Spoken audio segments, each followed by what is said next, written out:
basically what I'll do is I'll take you through some thoughts from both from my own lived-in experiences and also the interviews that we did with various CEOs.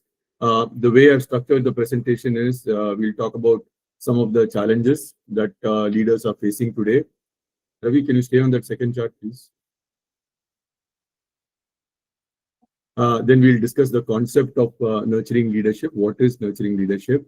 And that has got two parts to it, which is nurturing self. How do you nurture yourself? And then how do you nurture others?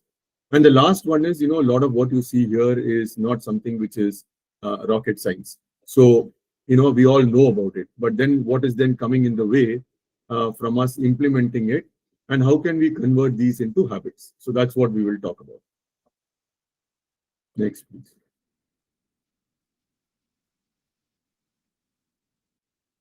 So what are the kind of challenges that are there? So when we spoke to leaders, there were four kind of challenges that they talk about.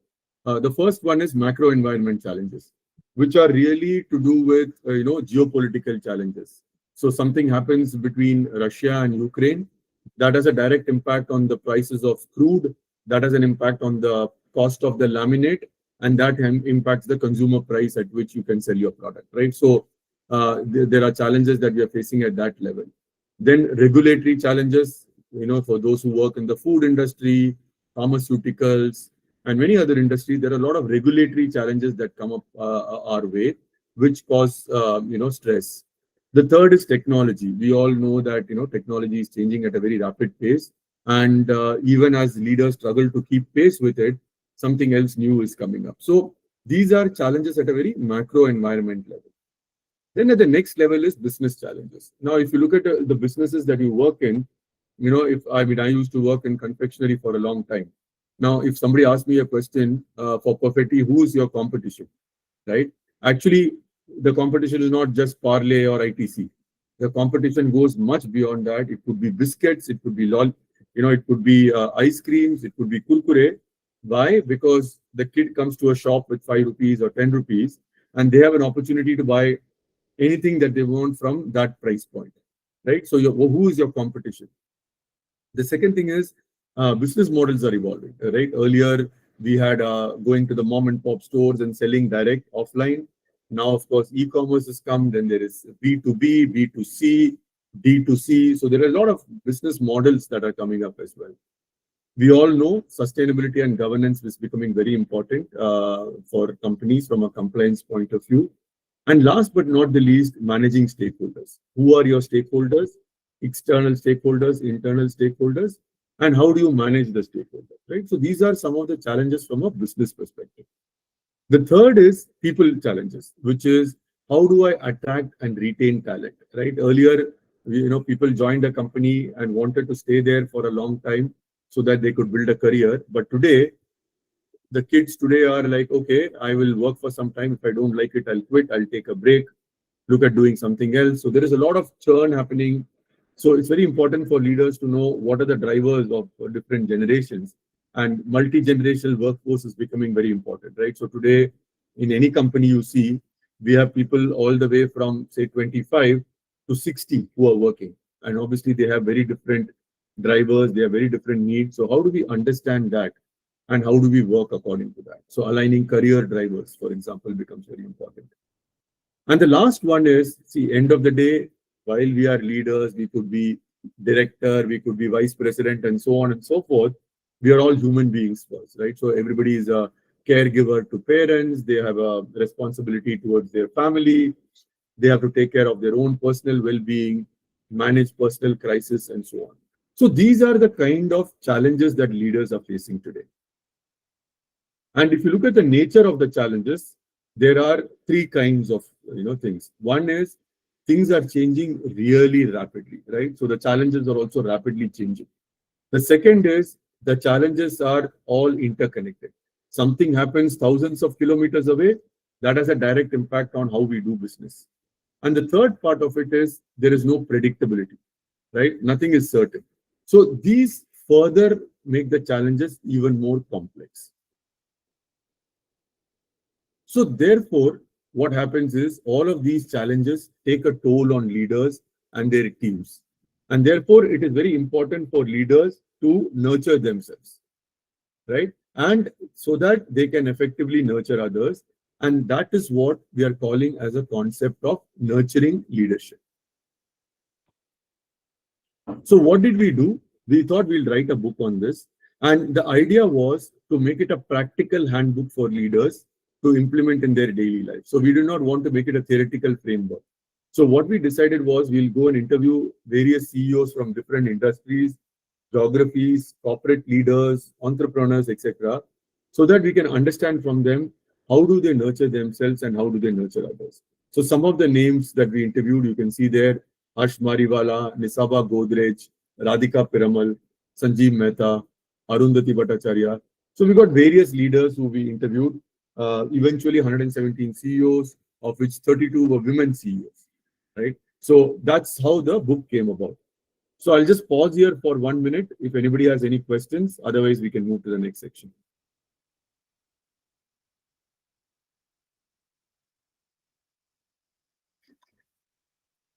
Okay, no questions? Great. So if you look at it, nurturing leadership has got two parts to it. One is nurturing self. How do you take care of yourself? And there, what we talk about is take care of your body, nourish your body, sharpen your mind, open your heart, and enrich your soul. So these are four dimensions in which we can take care of ourselves so that we can perform to full potential.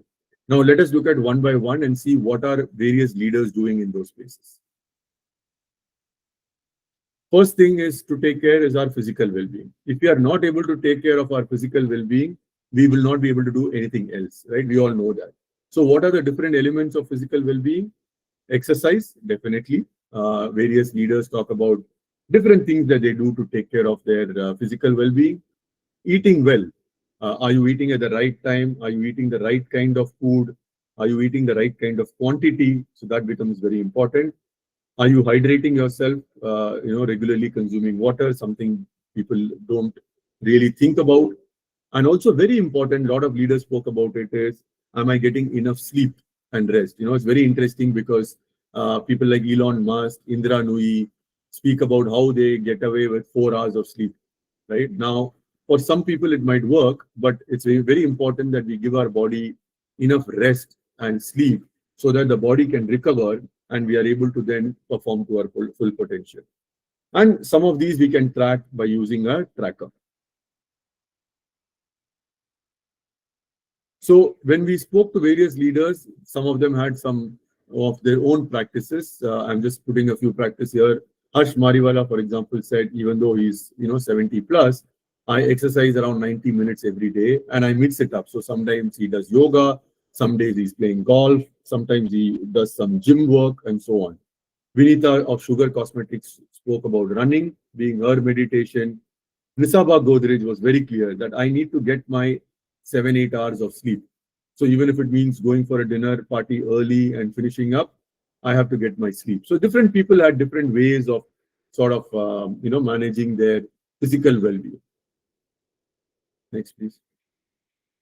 So at a personal level, me and my wife, we are regular practitioners of yoga, and I find yoga really helps in keeping the physical well-being, apart from, of course, helping in mental and emotional well-being as well.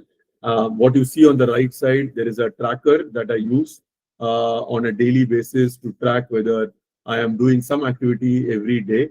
And that is something that I capture in my Excel sheet, just to make sure that I'm able to do some regular activity every single day of the year.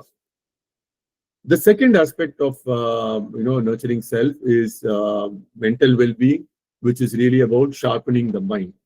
And here, some of the things that we look at are you reading enough, right? Because reading, listening to podcasts can really open up your mind and give you a lot of perspectives. When did the last time you learned something new? So are you setting aside some learning time and learning a new skill? That becomes very important. The third thing is, there are so many distractions that we have today. Every 5 minutes, all of us like to look at our phones. So can we sort of minimize distractions and practice mindfulness? Fourth, get yourself a coach and a mentor. Because what a coach or a mentor can do is they can help you offer different perspectives and keep your mind very focused and sharp, right? And the last one is really to say, how can I actively participate in forums and conferences, etc.? Because when you go and participate in some of these, you have to prepare for it. And when you start preparing, it also sharpens your mind, right? So different leaders spoke about various things that they do. For example, Mansi Tripathi, who's the chairperson of Shell, she writes a diary every day, which helps her reflect on her thoughts. Devjani listens to a lot of podcasts. Puneet Chandok talked about every day he tries to read something. Naveen Munjal of the Munjal Group, he said he goes and teaches at a college in Gurgaon. That helps him to stay mentally active as well, right? Um, Please go forward. So I, for example, did a course in INSEAD a few years ago, and that really helped me stay focused.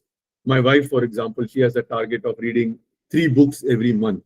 So her target is 36 books in a year, and she's well on track for that. So that's her way of staying mentally sharp. The third thing is opening your heart, which is all about emotional well-being. Here it is really about, are you able to connect with people? Do you have a inner circle with whom you can discuss anything? Do you have a passion that you follow very, very passionately? Are you optimistic by nature, right? Are you able to visualize positive outcomes?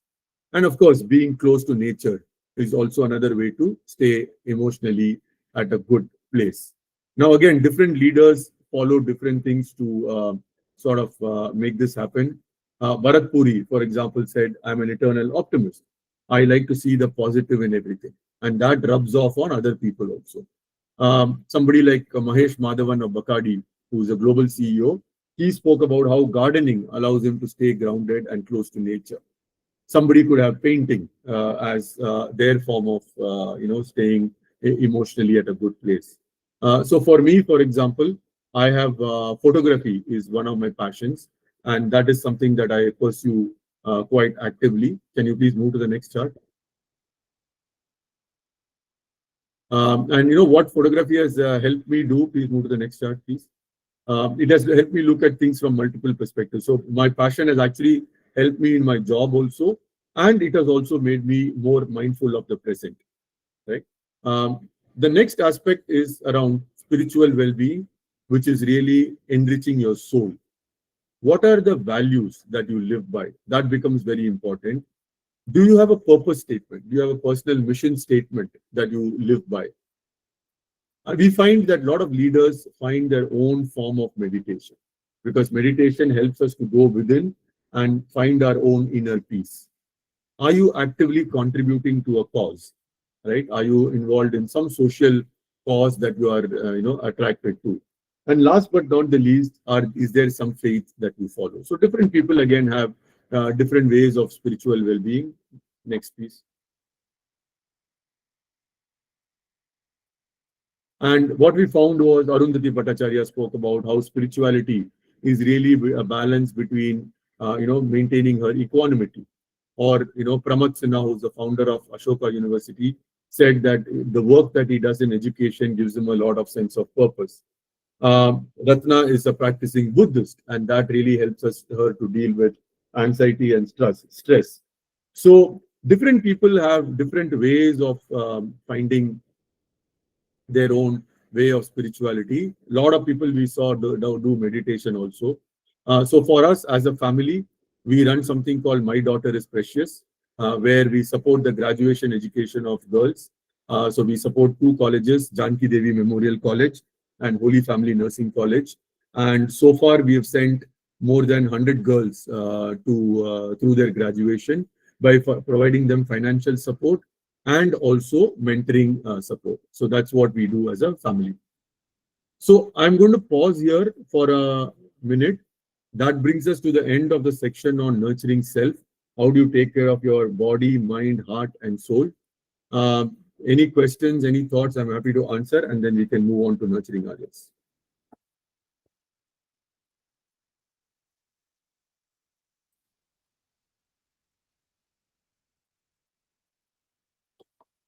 Okay, no questions, it looks like. Hi.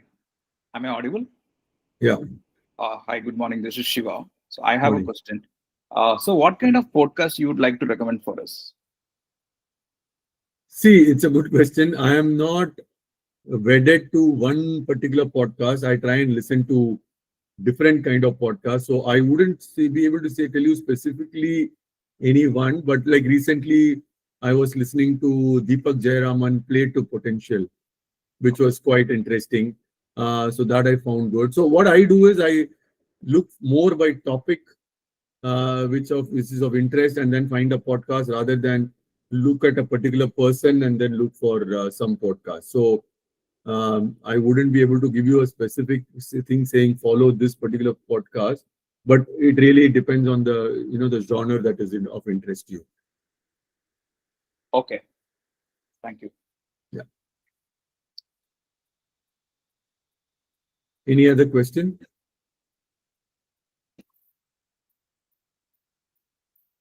Okay.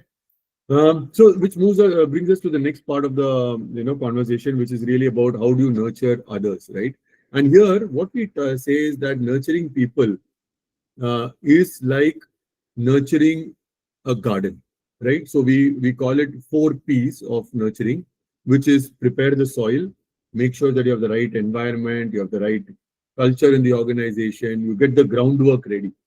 Then you plant the seed, which is do you have the right people in the team, the right capability in the people, and so on and so forth. The third is provide water and sunshine. That is also very important. That are you giving the right kind of resources? Are you nurturing the teams well and providing them an environment where they can flourish? And the last part of it, which is very important, is also that are you pulling out the weeds?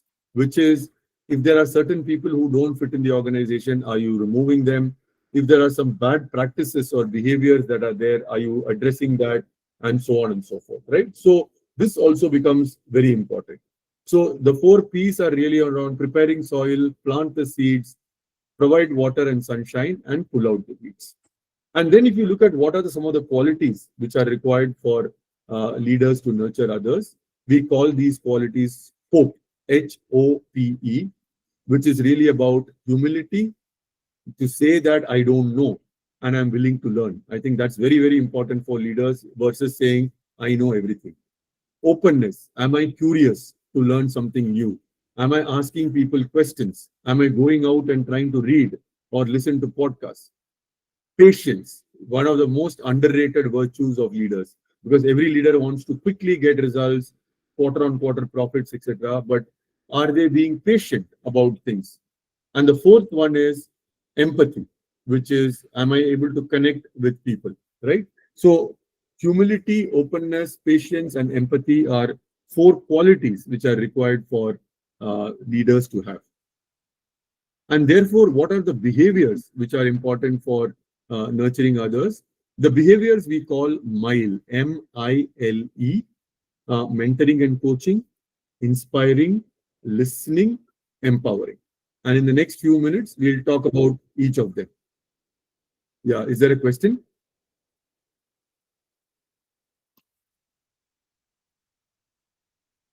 Yes, please. Any question? Rajesh, can you hear me? I can now hear you. Yes. Yeah. Rajesh, I was thinking about the nurturing journey. So, how do you look at it, nurturing of self and others at different stages of life? Because when people move, not only in career, in life also, when the stages changes, how do you see the nurturing journey should be? It's a very good question, Anil. Thank you for asking that. I think, what is very interesting is we find that when we are young, right, there is a lot Yeah. of physical well-being that happens as a kid because you're going out and playing there and you're, doing a lot of unfortunately today, of course, lots of kids are doing gaming, but otherwise, in general, kids are playing. So there is a element of physical well-being. Kids are going to school. So there is an element of mental well-being that gets taken care, right? But as we grow up, what happens is we get busy with our lives. So a lot of people are so much caught up in their day-to-day work. Sometimes physical well-being takes a back seat, right? Now, emotional well-being we saw is more or less there across age groups because you have something or the other. You are connecting with people. You might have a passion that you're pursuing. So emotional well-being is there. But in adults, typically what we find in leaders, the two things that come down are mental well-being and spiritual well-being. Mental well-being is that, am I reading enough? Am I learning something new? Am I keeping my mind sharp? Right? That tends to sometimes, you say, oh, I don't have the time to read, or I am busy, or whatever, right? So that tends to happen. And spiritual well-being typically happens much later in life, right? Am I contributing to a good cause? Do I have my personal mission statement? Am I aware of my core values, and do I live by them? So sometimes these tend to come a little later in life, maybe in your late 40s or your 50s. So I think what is important is to be aware of this at every stage in your life, and ask yourself the question that, am I taking care of myself physically, mentally, emotionally, spiritually, in some form of the other on my daily basis? I hope that answers your question. Yes, Rajesh. I can see somebody, Anchal. Yeah. Rajesh, I have a question. Thank you for allowing me to ask that. How do we ensure as leaders that we don't have a personal bias when pulling out weeds? We all have a halo effect, and we all have our personal biases because. Yeah. Thanks, Anchal, for that question. In fact, later we talk about the biases when we come to another section. But, I think what we are saying is that as a leader, you're a human being first, and we do all tend to come with our own sets of biases, assumptions, and beliefs, right? And I'm a certified coach also. So one of the things I do is active coaching for senior leaders. And one of the things we really talk about is, typically a belief leads to a reality. And if you're able to change your belief and get an alternate belief, you can then create an alternate reality. I mean, that's how we explain to people how you can bring about sustainable change in yourself. So you're absolutely right. One very important thing for leaders is, you will have biases, and that is natural. But when you go into something, when that bias comes up, the important thing is to capture that bias and put it away, right? And I think that's very important. It's like acknowledging emotions, right? So when things happen, we do experience emotions. But what is important is acknowledge the emotion and not let the emotion come in the way of making decisions. So biases will creep in, and our belief is that learning to avoid biases and assumptions can be an acquired skill. Like anything else, it comes with practice, right? So it's very important to isolate the issue and say, there is a person and there is an issue, and let's not mix the two up. And let me not let a bias on the person come in the way of taking a right decision on whether that person is a right fitment in the organization or not. I hope that answers your question. Yes, Rajesh. Thank you so much. Okay. So M is really about mentoring and coaching. I'm sure all of you know, but just to share with you, mentoring is really about sharing of knowledge, experience, skills, and wisdom to help the other person grow, right? For example, let me share an example. I do reverse mentoring. I went to Ashoka University for a guest lecture, and somebody, one young girl, 25-year-old girl, came to me and said, can you mentor me, because I'm getting a assignment with Unilever, and I want some mentoring in sales and marketing. And my thing to her was, I'll be very happy to do that. In return, you mentor me. So every month we'll catch up for half an hour. I mentor you, half an hour you mentor me, where I can learn about how does a 25-year-old look at the world today, right? Because we are all past that age, or at least I am past that age by far. And for me, therefore, this is a great way to learn from a younger person on how they see the world today, right? So I think reverse mentoring can be very helpful also. Coaching, of course, is about asking questions and helping people find their own answers and helping them unlock their potential. So coaching and mentoring can be a very powerful way of nurturing others. I've been doing it for a long time, informally, and now I do it formally as a job. Some of the tips are: keep aside some time for mentoring, space for mentoring, keep it very structured, ask powerful questions, very important, embed it in the organization. So even when I was managing director, we thought 10 of us, let us get certified as coaches in the company so that we can pay it forward, and then make it a culture in the organization, right? Coaching and mentoring. And last but not the least, be authentic about whatever you do, right? So that's M. I is about inspire to grow. And here it is all about, am I role modeling? Can you please move the chart, Ravi? Okay, before we move to that, maybe some things that leaders said, which is really Pranab Barua talked about how he nurtures through mentoring. Sanjeev Mehta said he keeps aside 1 hour every day for mentoring others, providing psychological safety, and how can we embed mentoring culture in the organization. The I is really about inspire to grow. Am I raising the bar continuously? Am I operating one level up? How do I foster a growth mindset in the organization? How do I understand the motivators, internal and external, and motivate my teams? Can I role model behavior? This is also very important. Like, for example, if I'm going to go and tell everybody that, take care of your health and take care of your well-being, I have to walk the talk, right? That is very important. Some of the nurturing behaviors that one can show are compassion, vulnerability, humility, empathy, perseverance, and so on and so forth. Be kind to yourself, to others. That is also very important. And last but not the least, are you recognizing and rewarding nurturing behaviors and in a way embedding it into the culture of the organization? Next one, please. So again, some leaders speak. Govindarajan of Enfield talks about pushing people to come with breakthrough ideas. Aditya Ghosh talks about playing a catalytic role, leading by example, actively sharing stories. So these are many ways in which you can inspire your team. So for example, my wife, who's also co-authored the book, she does a lot of TEDx talks to inspire leaders and other people.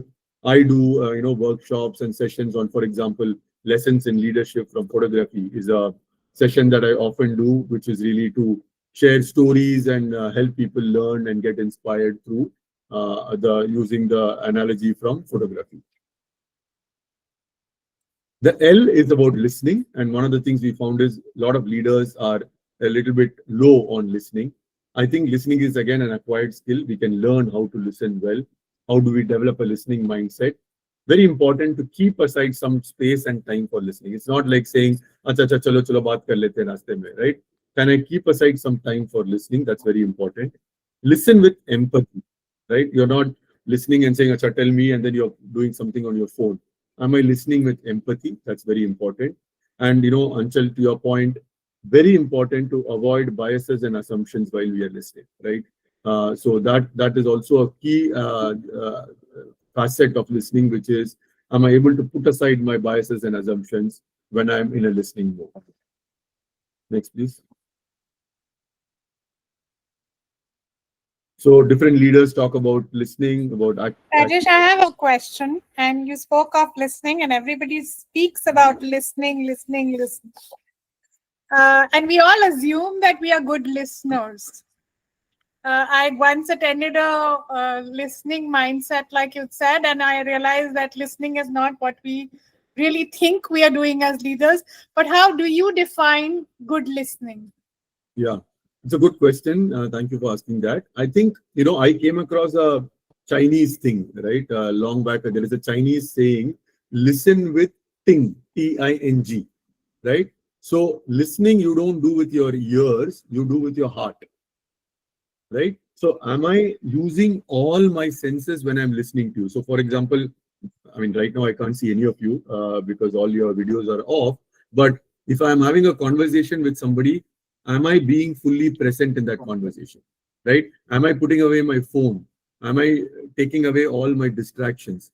Am I paying my full attention, listening with my mind as well as listening with my heart, right? So I think there are several facets of listening actively.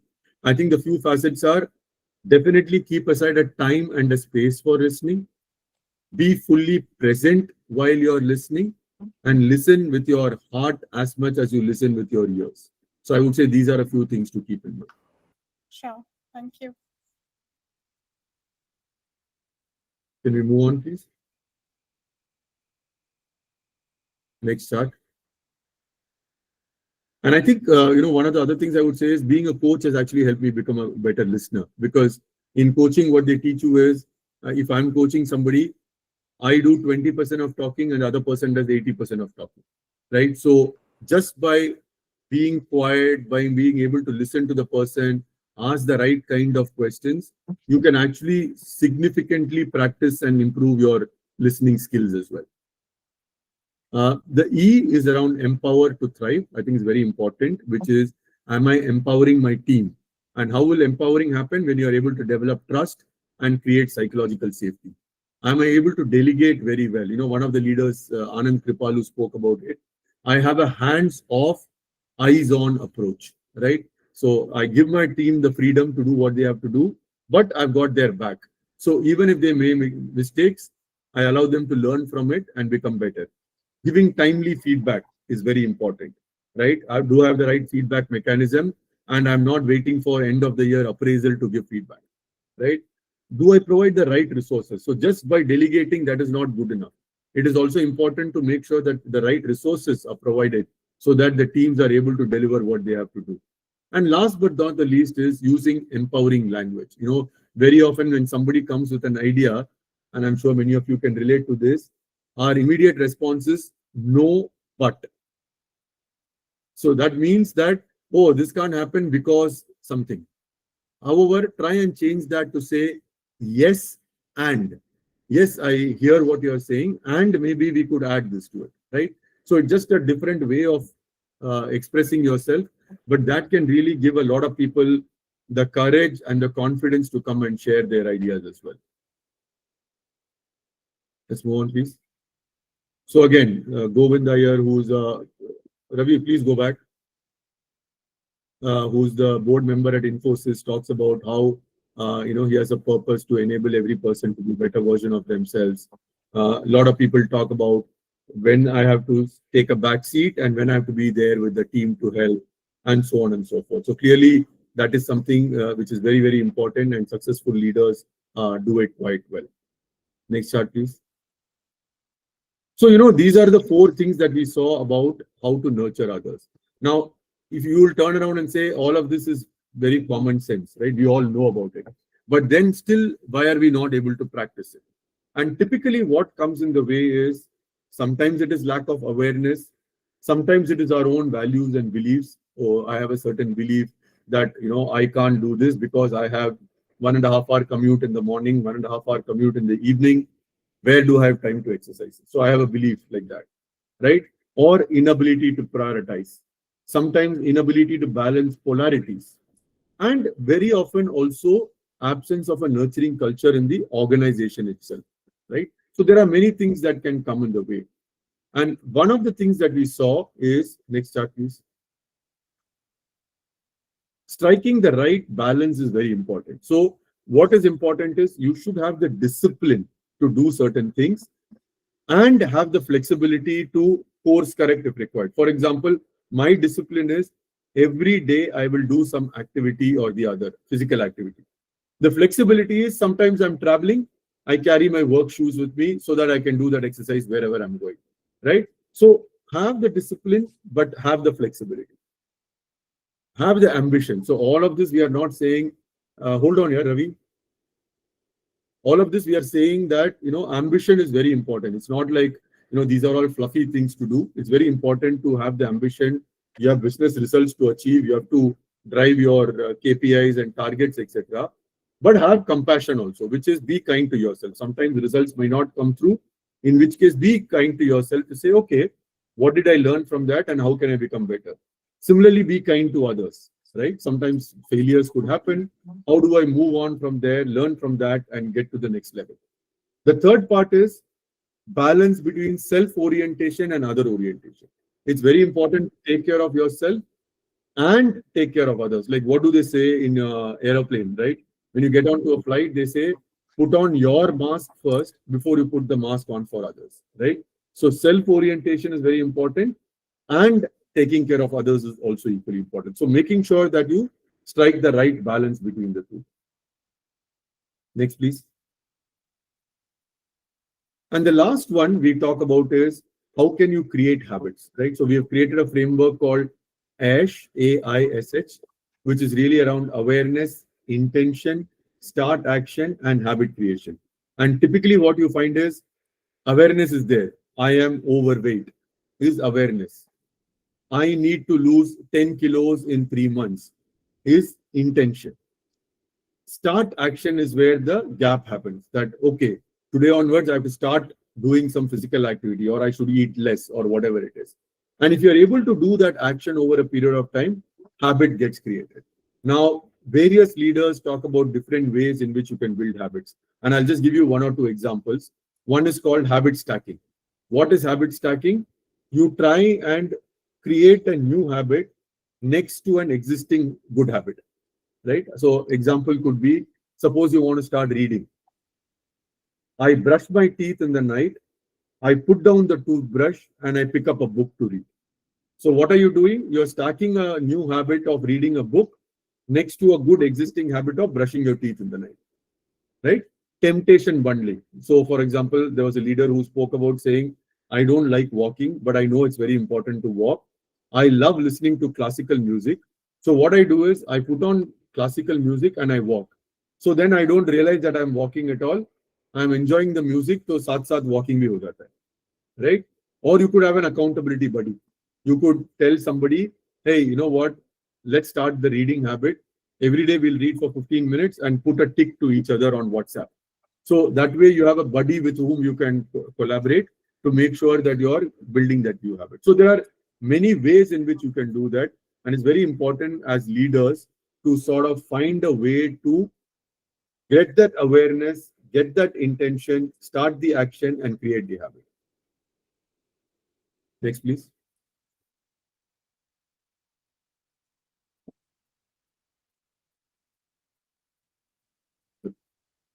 The last piece I wanted to share with you was, we have also created an assessment tool called the NQ assessment tool. So like IQ and EQ, you can get a score for NQ. It's a 10-minute test. It doesn't take too long. But what it does is, as you can see on the right side, it gives you your nurturing self score on physical, mental, emotional, spiritual well-being. And it gives you a nurturing others score on MILE. And a total score, for example, in this case, it is 7.08 on 10. And then you can do your own action planning to say, oh, I am low on something, I'm high on something. How do I action plan to increase my score? And the beauty of it is it's a behavior-based tool. So you can check this after 6 months to say, have you moved the needle on something, right? So that's the way you can actually get to understand where you stand on nurturing yourself and others and how you can become better at it. So that's really what I wanted to share with you on how to nurture yourself and how to nurture others. And our belief is that if you are able to nurture yourself and others well, you can also nurture your business well, which will lead to long-term, holistic, sustainable success. Thank you very much for your time, and I'm happy to answer any questions. And Ravi, you can remove the presentation from the...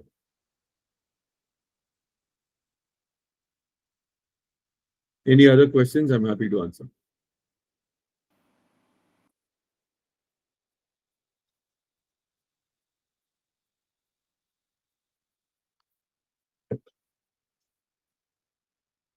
No questions, all very clear. Any thoughts? Do you all resonate with it? Do you take care of yourself? Do you nurture yourself? How do you nurture others? Maybe if anybody wants to share, it'd be nice to hear that. Good morning, Rajesh. Right. Yeah. So my question is, like in this chaotic VUCA world, I mean, where we are coming ahead, I mean, preparing a day before, and striking at the day with the most difficult task for the day, and we want to get things done, move things done. Somewhere we lack, empathy in getting that dopamine hit of to complete the task. I mean, either which could either cause a bigger problem, or which could is already existing problem, and we want to kill it. How do we embrace empathy towards our team members and all, when they are underperforming, or when they are not uh, uh, doing their task as per their schedule, even after providing enough resources and enough Yeah, it's support. a good question, and thanks for asking that. And I really think, in fact, you started by saying in today's chaotic world, VUCA world, etc. I genuinely believe empathy is even more so required in such circumstances, right? I mean, you think about it, we've all forgotten about COVID, which happened, 5, 6 years ago. But if you look at it, pre-COVID to during COVID, I was running a company during COVID, and usually when we had these calls, 50% of the time on the call went on, how are you doing? How's your family doing? How are you feeling? Etc. Etc. Right? We inquired about people, their families, and their well-being. Now that is empathy, right? And hopefully we are able to carry that forward into today's conversations as well, right? So, look, I read a very interesting definition of empathy. Empathy is the ability to put yourself in the other person's shoes, but without walking in them, right? So you are not carrying the burden of the world on your shoulders. You are empathizing with them, but you are not sympathizing with them. And I think that's very important to understand the difference between the two. So today, as a leader, it is very important for me to understand you as a person and as a professional, so that I am able to get the best out of you and help you become the best version of yourself. And I'll give you a simple example, right? When I moved to Bangladesh with Perfetti, I was MD there. I used to do 3 15-minute catch-up conversations with people from the company on a weekly basis, picked at random from different departments, locations, functions, etc. And once this lady, the front office receptionist, was one of the people I spoke to. And then I asked her, so the 3 questions I asked her: tell me about yourself, tell me about your family, what is good about the company, and what can be better, right? So a little bit of that. And this lady said, one of the things is that Muslim men can pray anywhere in the office. But for Muslim women to pray, we need privacy. Now, I am a male, I am a Hindu, I have no idea about it, right? But when I got to know that, immediately we converted one of the visiting managers' cabins into a prayer room for women. Now, that is empathy, which is when you listen, when you ask questions, when you interact with people, you get to understand what they are looking for and what are they, what are their needs, and etc. And then you are able to sort of empathize with them and see how you can support them. And once you're able to support them, then you win their heart and their mind. And then the productivity and the results and the KPIs, everything will get taken care Thanks, sir. of. Yeah. I hope that answers your question. Absolutely. With a very good example. Is there any more questions?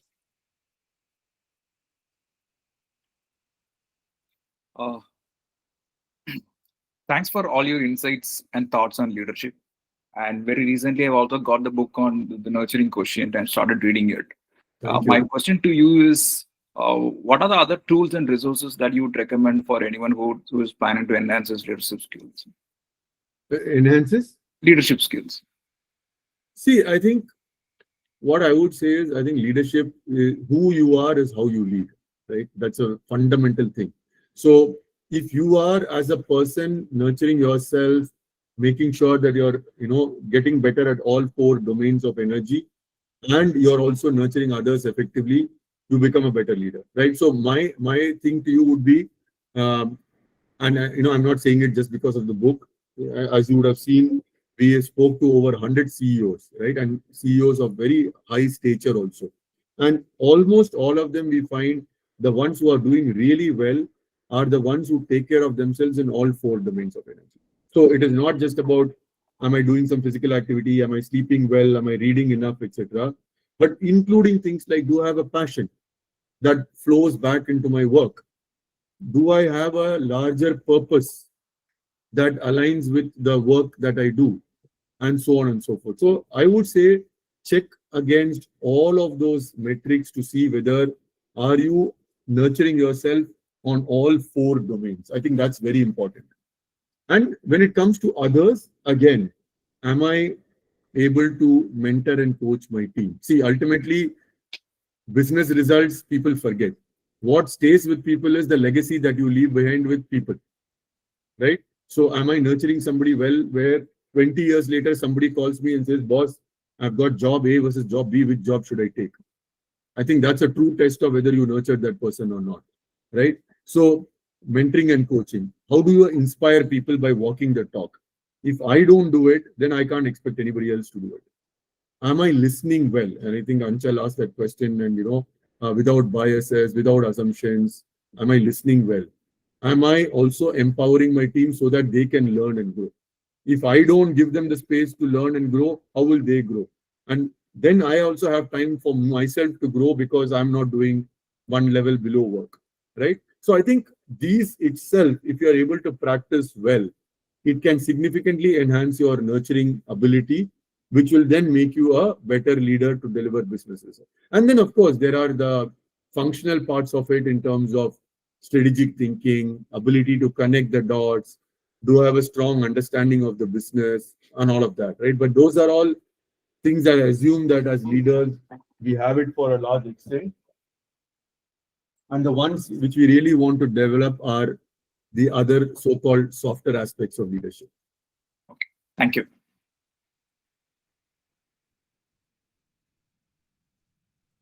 Any books you recommend to read recently which have been published? So I think Atomic Habits is definitely a nice book, which talks about how you can build habits. Mindset, if you've already read that, that's a very nice book. Dare to Lead, Brené Brown, that's a nice book. I mean, there is a fiction book which I really like. I mean, while it is fiction, it really gives a very nice philosophical angle also, which is called Midnight Library. That's a nice book. I'm currently reading Equanimous Mind. It's a book on Vipassana. I'm finding it quite interesting on how to go within and this thing. And definitely read The Nurturing Quotient.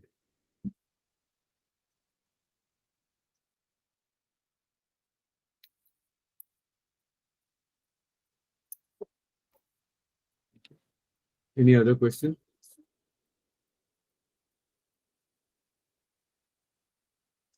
Okay, Ravi, looks like no other question. Yeah. I think there is no more questions. So we can now close the session if there is no more question for that. Thank you very much for your time, and all the best for all your journeys on leadership. Do take care of yourself so that you can take good care of others, and stay well. Thank you. Thank you. Thank you, Rajesh. Thank you.